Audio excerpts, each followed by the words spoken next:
Well, hello, Howard and Karen. It's so lovely to see you in this venue after we've worked together in the Become Passion program. And I want to thank you right off the top for coming on today to share your story with the idea to help maybe reassure and inspire other couples that there is life after someone threatens divorce. So, can we just jump right in? Howard, can you talk a little bit about what went on for you 18, 24 months ago? And how you were feeling and what you chose to do at that time. Sure, I'll be happy to. So in June of 2021, I was at my wit's end. Mm-hmm. Um, we had retired in 2018, and between that and the COVID isolation, we had spent more time with each other than we ever had.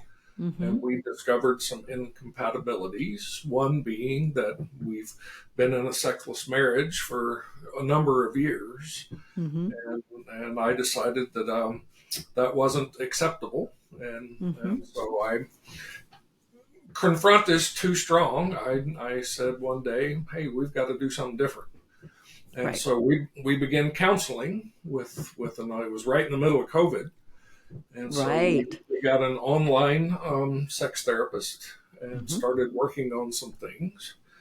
Um, but our communication was terrible. And we were fighting constantly, even as we were trying to work on things. Right. And the end of the year just became miserable for both of us, Mm-hmm. more so for me. And Mm-hmm. so in early January of 22, I wrote Karen a letter and telling her that I had come to the conclusion that I would not be able to find the emotional and physical intimacy that I Mm-hmm. needed in our marriage, Right. and wanted a divorce. The barriers were too high, and Right. I So needed I needed her to let me go find it elsewhere.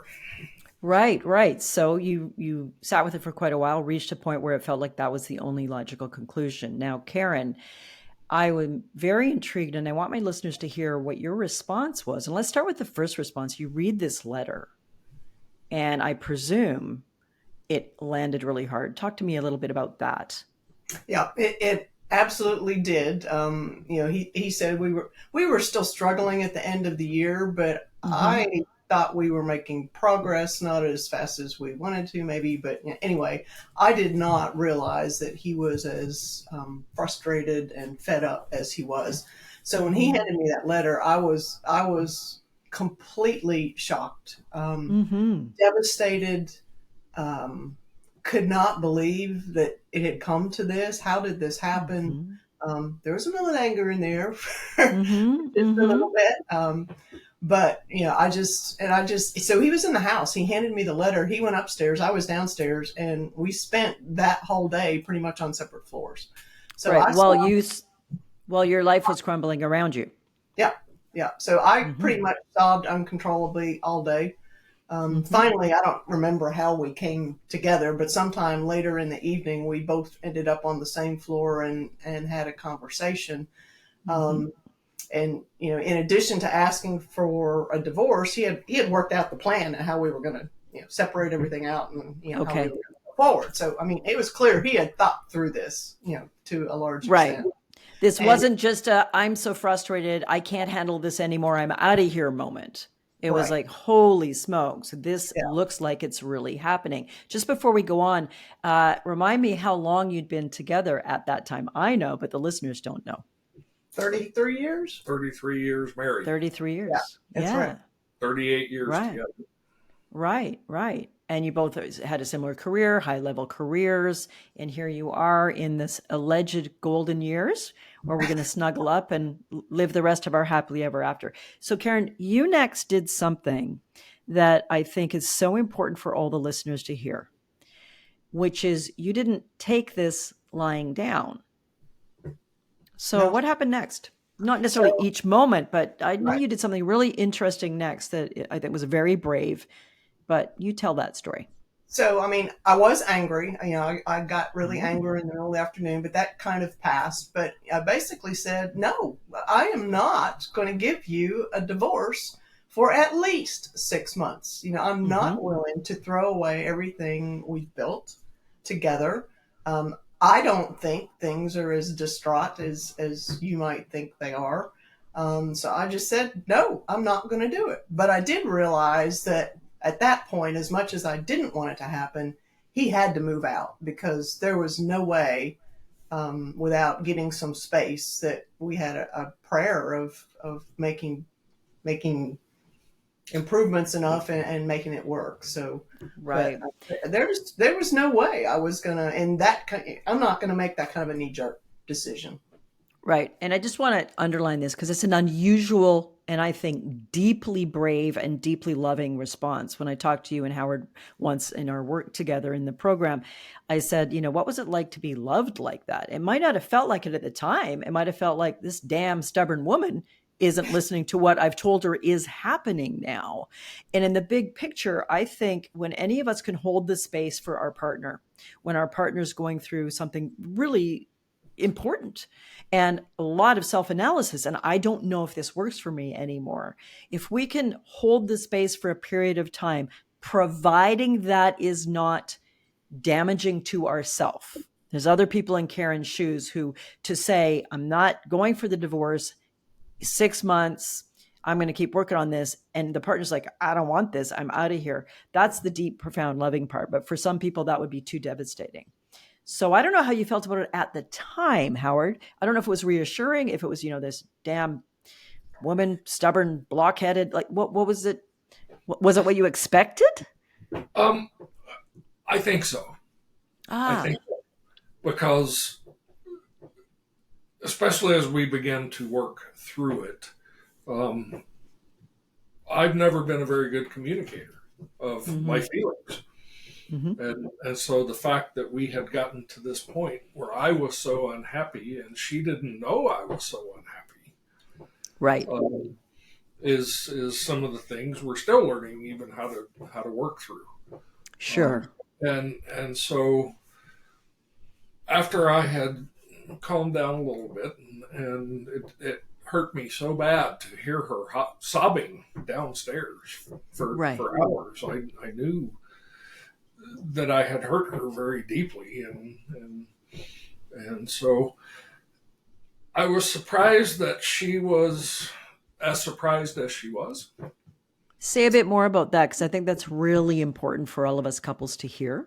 Yeah, well, for me, it was just like, oh my goodness, this shows me kind of how bad it was that she really didn't have a single clue on how unhappy I was. Mm-hmm. And so for me, that was even that afternoon when she said, no, I'm not giving you a divorce. Mm-hmm. I'll separate from you for at least 6 months. You can move out. Let's keep working on it. You can find yourself. Excuse me. Excuse me. We'll just go back to you can find yourself. Yep, you can find yourself without us arguing and fighting at the dinner table every night. And let's get some space. But we're going to work on this. And, so and then you was, did. That was the old stubborn Karen saying no. But as you say, lovingly so and rightfully so. Right, right. So then you did something that often is not recommended by couples therapists, but I sometimes endorse it if I'm working with a couple in that kind of distress, which is you did separate. Yeah. And often that ends up people never reconcile. So you're one of these couples where that was a judicious, intelligent, brave choice. So talk a little bit about that and what was going on for you during that period. What kind of contact or lack of contact did you have? So I will say that it didn't happen immediately. It took a month for me to find a place to live and all that. And we began seeing a couples counselor about that same time. And he counseled. He said, this isn't a good idea. Yeah, he was not in Yeah, favor. there you go. The typical couples counselor, these usually don't wind up well. And are you sure there's not a way you can figure it out? But we had already gone down the path of I found a place to live.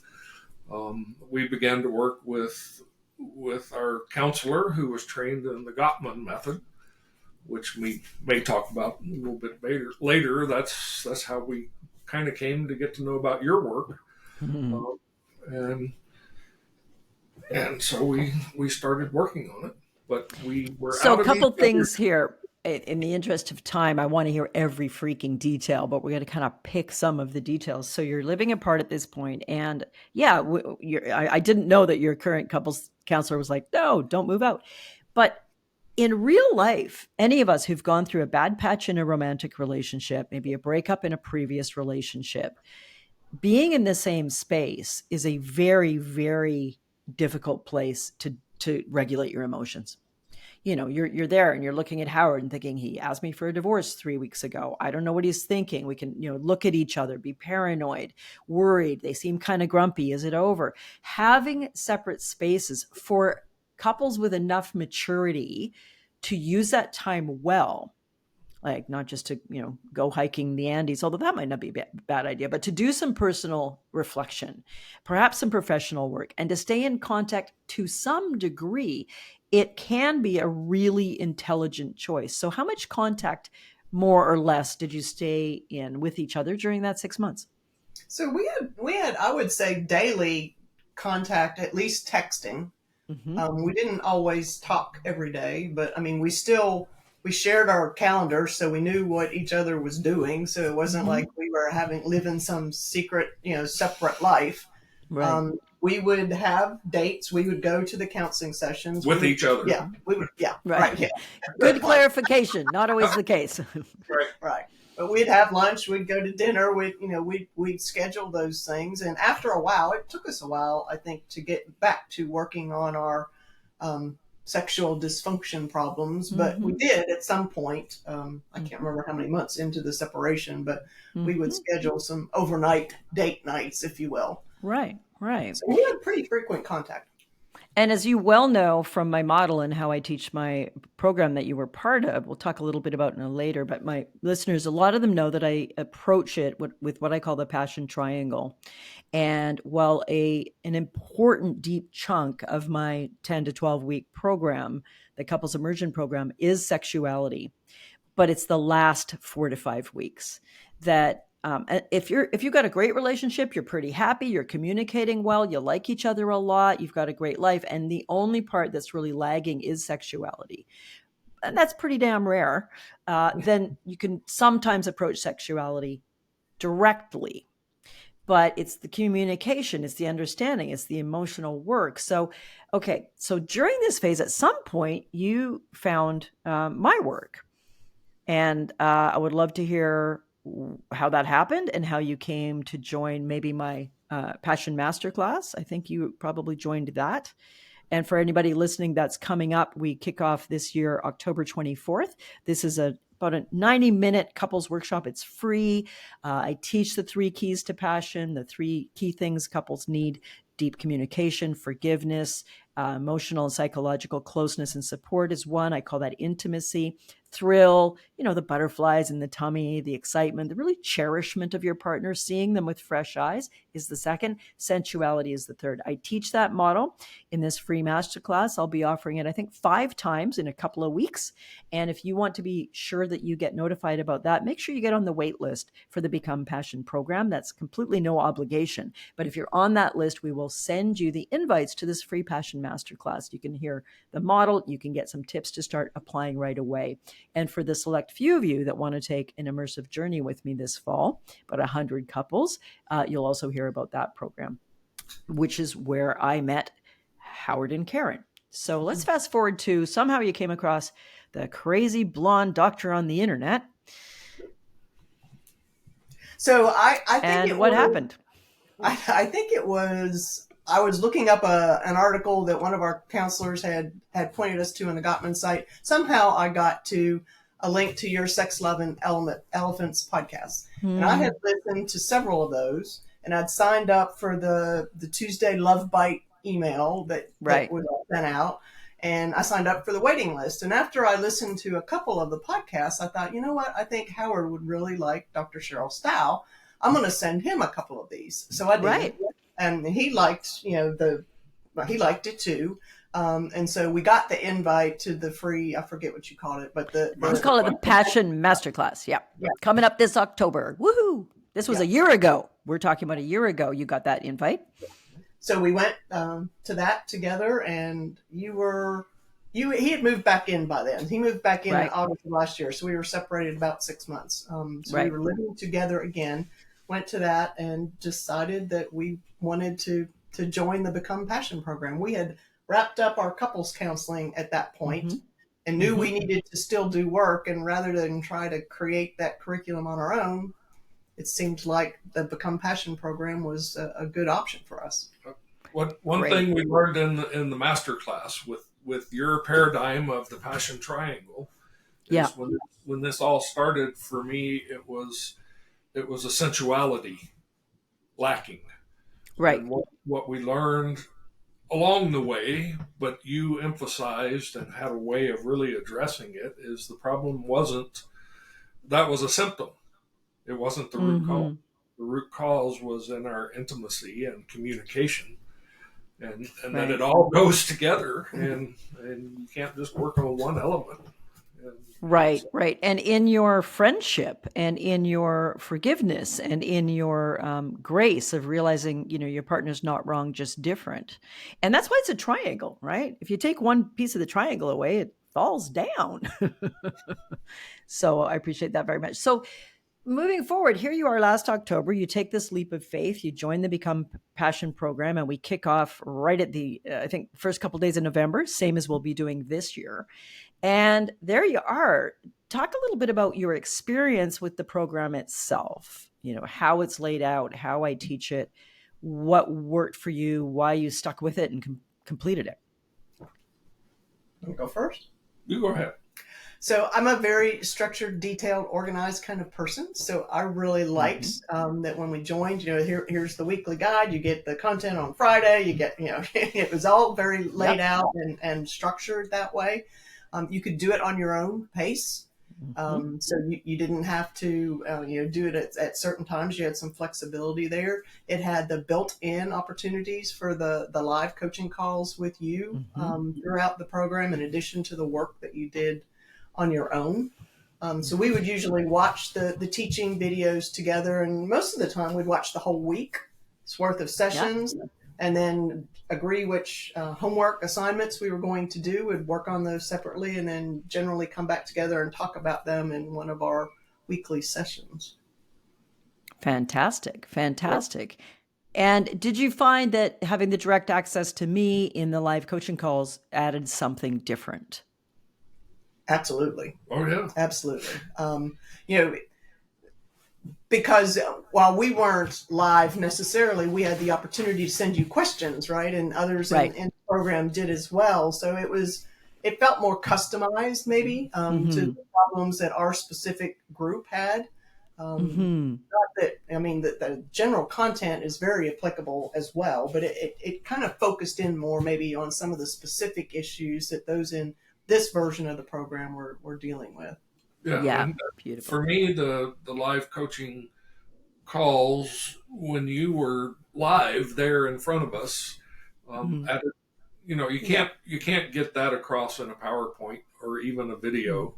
On how real and loving and caring you were about this program, how much time and energy you had put into your research and your program development.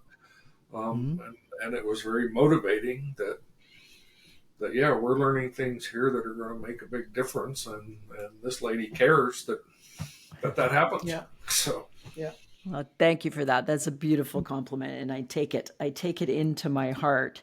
So, okay, what were a couple of the things that you found the most helpful, either just in perhaps a discovery the two of you had, or particular aspects of the program that really thought, holy smokes, this is really helping us fill lacks that we didn't have as a couple? Because for goodness sakes, you're academics. I think we got 3 PhDs in the house here.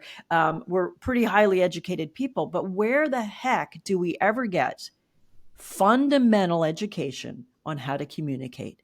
how to own your emotions and not barf them all over someone else, how to understand that your partner has a different point of view and that doesn't mean that they're making a targeted attack on you, except when they are, how to understand that you're a chemist, so let's go into chemistry, biochemistry, that the early chemistry, neurology, hormonal surges of early love and early sexuality are gorgeous. I call it the best roller coaster ride in the world, but that physiologically, neurochemically, and in every way, they're going to slow down and change.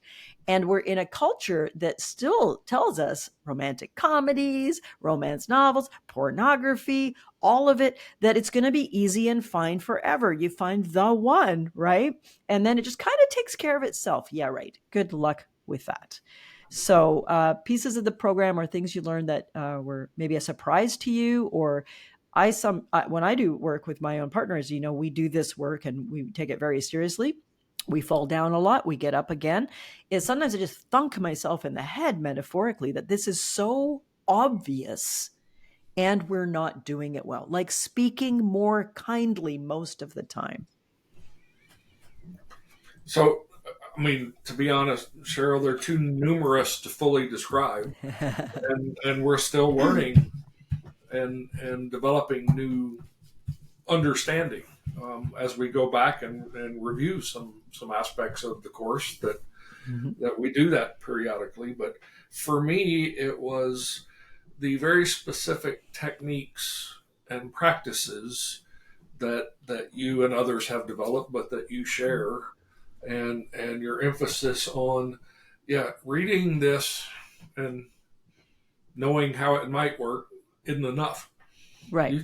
You got to do the work. You got to practice this. It doesn't come naturally. And so several of the techniques for better communication and understanding, and for development of intimacy, for de-escalating conflicts, they've all been very helpful for us understanding Great. that we really weren't trying to drive each other nuts. No, you were just very good at it. And I'm not being We were very good at it. Yeah. We were very good at it. Yeah, we build ourselves into this type of marital or relational misery. And often we still like each other part of the time and more or less love each other most of the time. And we're absolutely bloody miserable. We can't find our way through our conditioned patterns built up, in your case, over 4 decades almost, to say, where is the person I used to enjoy so bloody much? And how do we connect? And then we get into our own, and these are fair and these are painful. I'm not putting any of us down, but we get into our own, what I'm not getting, what I'm lonely for, what I miss. These are actually important things because pain's a great motivator. And when we're in pain, it can hopefully motivate us to make a change. Too often in this field, that change is an affair or a divorce or a walking away, often with one person saying, I didn't know you were that unhappy. And if we can learn to change those patterns, which I say it as though it's easy, it's incredibly difficult, but that's why it's a fairly immersive program. It's not like a quick fix, woohoo. So yeah. What about for you, Karen? Anything in particular that stood out or that you still use now or that you enjoyed? So, I mean, one of the things that really resonated with me, and I think with Howard as well, but just hearing, you mentioned it a few minutes ago, there is no such thing as your perfect soulmate. And this concept that if you have to work at your relationship, you're not with the right person. It's not supposed to be that hard. And I think we were both suffering a little bit from that in, the first month we were doing counseling. And it was very reassuring to me to hear you say that, that's kind of BS, folks. That's not really how it works. And then hearing that there are so many couples that you see within the Become Passion program and others that are in sexless marriages, and they're still working on it, right? So we weren't alone. We weren't the only ones who were dealing with this. So that was very reassuring. And I think some of the specifics that you talked about the importance of touch, and how that can change your mental state, and whether it's a 3-breath hug or kissing goodbye and hello, and just skin on skin contact, and the biochemical response that your body goes through when you have that. Just understanding the importance of that, because prior to our separation, we didn't do much touching. Right. You were two talking heads, and I don't mean that disrespectfully, Right. right? We might have great conversations or solve things or plan our world tour or talk about the grandchildren or the mortgage or the whatever. And it's usually in two different chairs across the room from each other, even very friendly couples who like each other like crazy. I have I have a little challenge I give people, although I preempt it by saying it will make you kind of sad. And today it's a beautiful autumn day outside the window here on Vancouver Island. And I was walking my dog on the beach before I had the pleasure to join you here in the studio. And when I'm out, particularly in a larger gathering or on a beach with a lot of couples, I watch the couples and I see who touches each other. And I would say it's about 1 in 20, 1 in 30 couples that are holding hands as they walk or have their arms linked or laugh and kind of, smack the shoulder playfully. Where you'll see it is the young, horny ones with all the public displays of affection, which is delightful. And we used to be that maybe. But the other place, I'm kind of weird. I'm fairly obsessed with this topic and trying to help people be happier. The other thing is, I personally enjoy to relax some of the television programs like America's Got Talent or The Voice. I like, because as people who've worked for, thousands of hours and trained to be the best, I find it just a heartwarming way to end my day the odd time.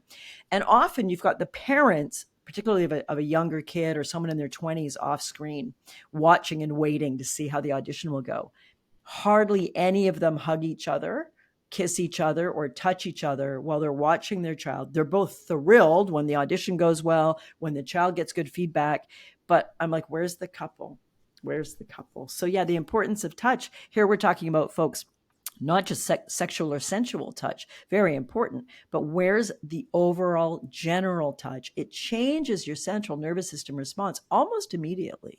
Why do we, if we see a scared dog or cat, unless it's very vicious, we reach out, we stroke it. When we see a child in distress, if they're comfortable with us, we wrap them in our arms. If a friend stumbled through your door right now and said, oh my God, my son's just been killed, you'd wrap them in your arms. And yet as long-term couples, we get very complacent about something so profoundly part of being human, which is to be held the way we were when we came out of the birth canal. Mm-hmm. I guess one other thing I'll mention that we haven't really touched much about, the program and you really helped us to appreciate with where we are in our lifespan. Sure. We need to redefine what having sex means. And we need absolutely to be happy and content with whatever that looks like on any given day, given the aches, the pains, the sexual dysfunction, the other things that come with being 60 plus years old. And just learn to embrace that and quit trying to want it to be back like it was before. This is one of the most important things, and I was going to ask you about that. You brought it up so beautifully, especially for all the listeners. Howard and Karen mentioned that they were so reassured to hear something I teach almost every time I teach, which is that there's about 30 to 40% of couples in a sexless relationship. Almost none of them know that they're not uniquely broken and not alone. They think it's just us. Look how screwed up we are. We don't even make love. We haven't in months or years. And then, very much so, I'm 59 now. My body's changed. My sexual responsivity has changed. To my disappointment, I liked my pre-menopause sexuality. It was very easy and joyful and strong. And yet, we need to work with, I'm also a Buddhist, right? We got to work with reality. This is the truth of what is. How can we, instead of clinging to and longing for it to be different like it used to be, how can we work with what we have and certainly bring some aspects of what used to be in when the bodies and the minds are able to do that? Can we find ways to have non-intercourse sexual satisfaction if a penis isn't choosing to stand to attention enough for penetration, if a vulva or a vagina is feeling sore, or I'm just keeping it real, right? Bodies change, a lot of changes. Then there's the wrinkles and the this and the that. So what I work with couples to do is to redefine their sensuality now, to maybe bring forward some things they used to enjoy and also to explore in new ways. So it's so important to say that and to make it clear to people that I don't offer, because I have too much integrity, do this and you'll have, I loathe this term, mind-blowing orgasms. I really like mind-blowing orgasms. I've had plenty in my life too. But unfortunately, the book I wrote, the copywriter who got to write the back blurb, you don't get to do it yourself. They said, learn to have mind-blowing orgasms. I'm like, oh, hell, I would never say that. Not in that way. Not in the way that implies if you just do some work, you'll automatically be having mind-blowing orgasms. So, yes. And Well, this isn't meant to be, yeah, go ahead, please, Howard. just to add a little bit, another thing that you teach and that we learned in the course is the big difference between spontaneous desire Yeah. and responsive desire. But Oh my goodness. So important. our libidos are mismatched, always have been. And we both will get a little in the mood, but never at the same time. Sure. And so learning that, okay, don't let that stop you. Right. Schedule a time and you can make it happen. Not Yeah. always perfectly, but you can stimulate and have responsive desire even when it's not the first thing on your mind.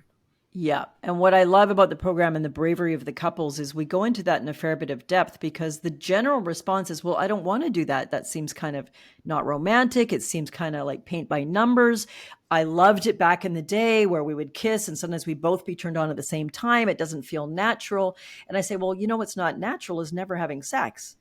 In terms of, what's depressing. They say, it sounds depressing. I said, what we're looking here for is to deal with what is. And the odd time you have spontaneous desire, you're both turned on at the same time, or someone is and the other one's libido jumps to attention quite quickly. Beautiful. I say, enjoy the hell out of it. But it's a bit like waiting around for your teenager to clean up their bedroom all by themselves. If it ever happens, enjoy the hell out of it. It's a special event, but don't count on that.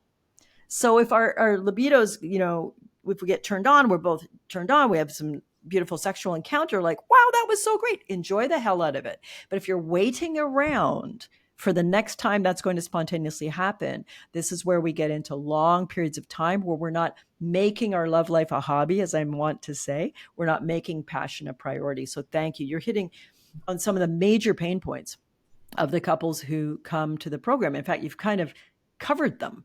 In terms of the passion triangle, the intimacy is the word I use, as you all know, to describe communication, conflict resolution, how to repair when we've hurt each other, how to do a deep apology that actually can clear away that argument, how to work with our ongoing patterns in arguing that are going to probably come up in some degree for the rest of our lives together.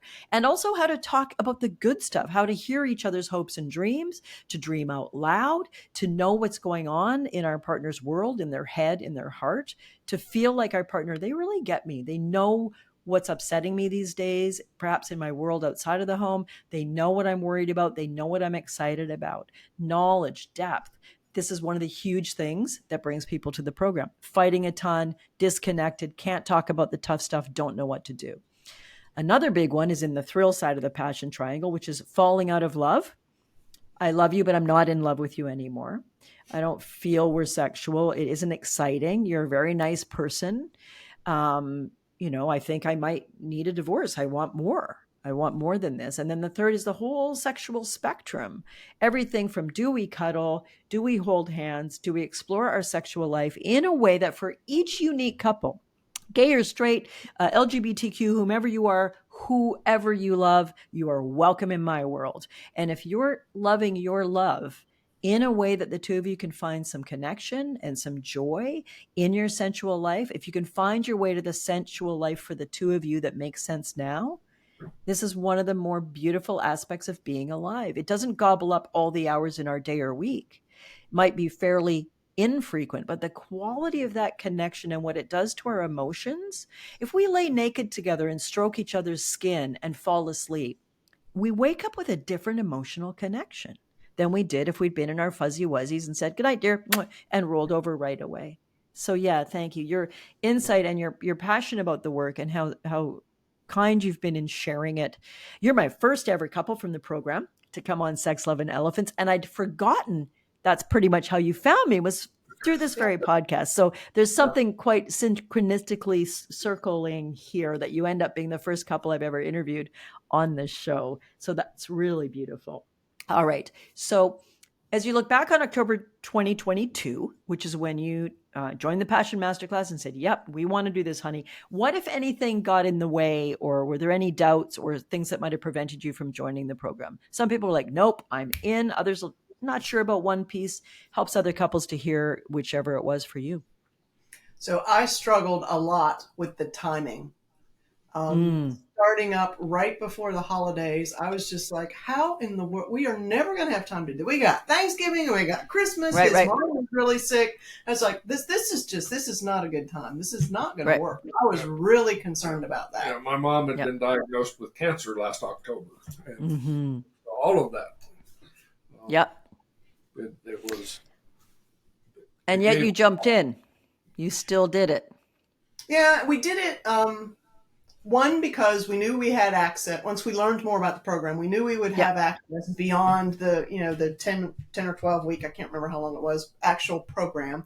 So that if we got behind, we could catch up on our own time. So that gave me some reassurance there. And as I said, we had wrapped up our couples counseling sessions, and we both knew we need to keep working on this. One, we haven't mastered all these techniques, and two, we're probably always going to have to work on it. And so having a structured format, we thought would be better than doing it on our own. I mean, we'd already read a million books and tried to talk through all of that, but we thought the program would be more helpful. And another aspect of it was something we've never been good at is you've got to incorporate this continually with the rest of the things happening in your life. Yeah. Right. Because there's never going to be a perfect time. Yeah. No, there really isn't. I so appreciate that. And for people listening, what I do, I there's some reasons why I usually begin right at the end of October, but we do, of course, take a break for the various big holidays, but it also stretches people out into the new year. And then I take them to where it's, metaphorical, but also literal, like this can be the new year in your relationship. And what Karen and Howard are referring to about going back to the program, you have lifetime access to the program is the way I frame it. What it means is when you finish your time with me, the 10 live calls, the 10 weeks of curriculum, there's also some bonuses with other experts in the field you get to work with, and they've got some techniques. And then you formally, allegedly finish. You can go back anytime you want. I've been running the program now since February 2020. That's when I debuted it. Interesting time to debut something as the world then went poof. And I've had, I think, 495 couples go through the program in the 6 sessions I've taught, because I tap it at 100 couples maximum. So I can get to know people well, read your questionnaires, answer your questions when you send them in. But really, the idea is to give people fairly comprehensive curriculum to go back to. If next week you ended up having an old repeating argument, you're both exhausted, a bunch of stuff happened outside, and you just got into your ugly arguing style, the unfair, unkind, if that's something you do. Not everybody does. Some people avoid the whole damn thing and stick their heads in the sand, ostrich style. But you could go back and say, okay, let's go back and watch week 2. Where Cheryl talks a ton about how to stop those off at the pass, some techniques to do, some techniques to then, after we've cooled off, approach the issue and try to understand each other better without trying to solve it and all that. So thank you for mentioning that. There's that ability to go back and back and back. Otherwise, frankly, it wouldn't be that effective. At heart, I'm a scientist. And I've got a science degree, was accepted to med school, PhD clinical psych, statistician, postdoc work. I really take educating seriously, as I know the two of you do, and I want it to be effective. And taking people through an amazing 3-month anything, how to learn to climb mountain course, if there isn't then some accountability built in where people can go back to the material, review it, do it again, behavior change might change for a while. And then generally the human being tends to slip back to the old patterns. And we don't want to slip back to the old patterns. They'll rear their heads. Sometimes they'll grab us in their mouth and shake us like a dog with a bone, for sure. This stuff doesn't tell me, did all your problems evaporate because you have more knowledge and skills now? Mine still haven't, darn it. So not fair. So, okay, a couple more things. And then I have a couple little questions you don't know about I want to ask you right at the end. So, what would you tell your friends about the program, or what would you say to any couples listening now? Because I've had some podcast listeners write us in the last few months say, "When's this course happening?" What would you say? What would be your advice if someone's trying on for size, whether this might be a fit for them? Well, we've already mentioned it to a few of our friends, um, and so what I tell them is that this program offered some tools, techniques, and resources that even now, a year later, or 10 months after we graduated, Mm-hmm. that are still useful for developing our levels of intimacy and thrill Mm-hmm. and sensuality, and that our relationship and marriage are growing stronger every day because of them. And, Beautiful. and so we highly recommend it for anyone Mm. that that is struggling with any of those elements. And at And different phases of life and marriage. I've got Yeah. couples in their 30s with young kids, a lot of couples in their 40s, 50s, and a good cohort in 60s and 70s. And where you are in your relationship, you still need to be working on those three things. So, and the yeah. other thing I tell them is, and we have some very young friends that are very loving to us as old people. I wish we had started this when we were in our 20s, Yeah. Yeah. because we never would have gotten to the point in our relationship that we thought it was absolutely necessary. Right. It's so powerful, and so um, what's the word I'm looking for? It just keeps building on itself, and Great. so it Great. just keeps getting better and better, and I wish we'd done it earlier. So Well, I wish I'd done it when I was 22, Howard. Believe me. Goodness gracious. If I could, erase the chaotic relationship patterns of my own 20s, 30s, and 40s, but hey, then I wouldn't have probably learned what I've learned and been right. so motivated to figure it out. Absolutely. Absolutely. All right. So, anything else you'd like to share? And then I have a couple of closing questions for you. Oh, other than I want to circle around and say, thank goodness for that gorgeous woman in teal sitting next to you who chose not to let you go when a lot of partners would have said, frankly, F you, buddy. How dare you? And it's really a beautiful thing. And your courage, Howard, and your openness to hear that and attempt to work with it and to see instead of just saying, no, you don't understand. Like the door is now shut behind me, honey. It's done.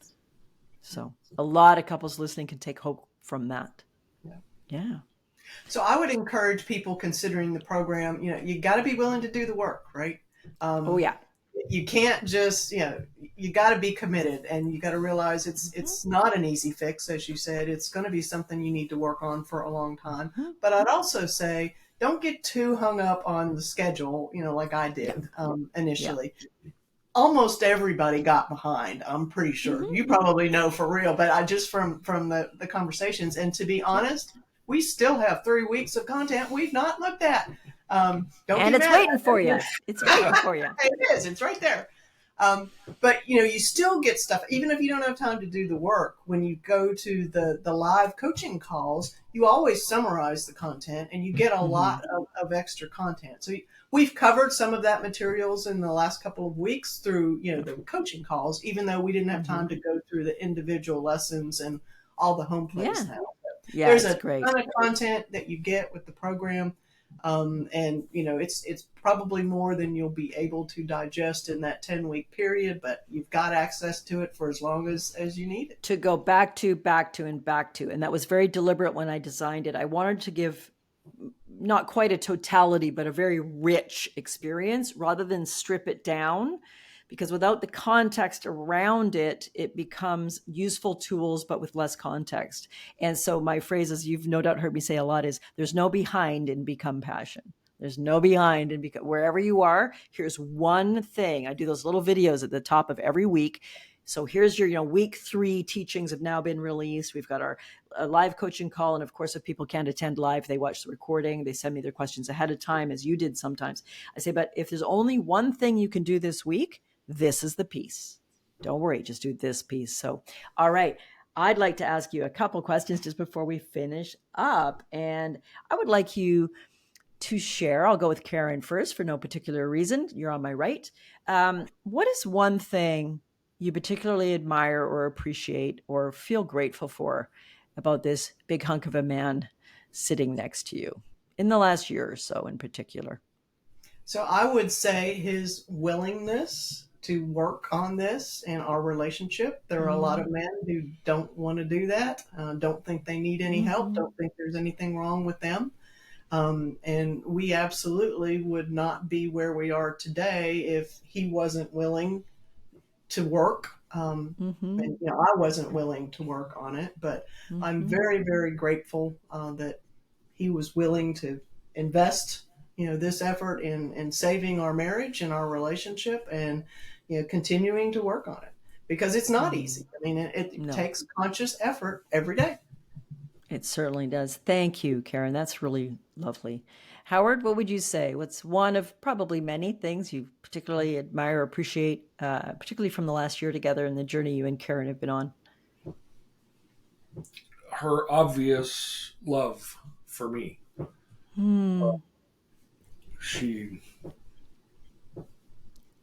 She's also willing to commit to work. She wasn't willing to give me what I wanted when she knew it wasn't what we needed, and putting my needs above her own when that needs to happen. Beautiful. You mentioned it a minute ago. I have a good friend. We have a friend that when we separated, my Karen spent 2 days in our kitchen boxing up dishes for me to take to my townhome when I moved out. And we had a friend that told me, Howard, if it were me, I'd tell you to F you. Right. And never come back. Right. Throw them out the window and change the locks. and that was even the beginning for me of here's this woman that's packing dishes because she wants me to have a fully functional kitchen in my home when I move out from her. Right. And so it was impossible not to say I'm going to try. Beautiful. Well, I couldn't think of a better way to end this phase of your journey as a couple.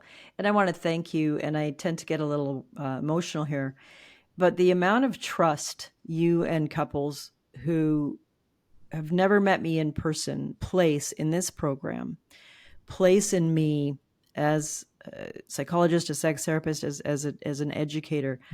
It's so beautifully humbling when I watch couples say, we're in pain, we're looking for a solution, we've tried some things that help to some degree, there's something maybe more that can support us. So I just want to thank you for trusting me and for giving me this privilege to be like a little tiny piece of your marital journey, and especially the better part.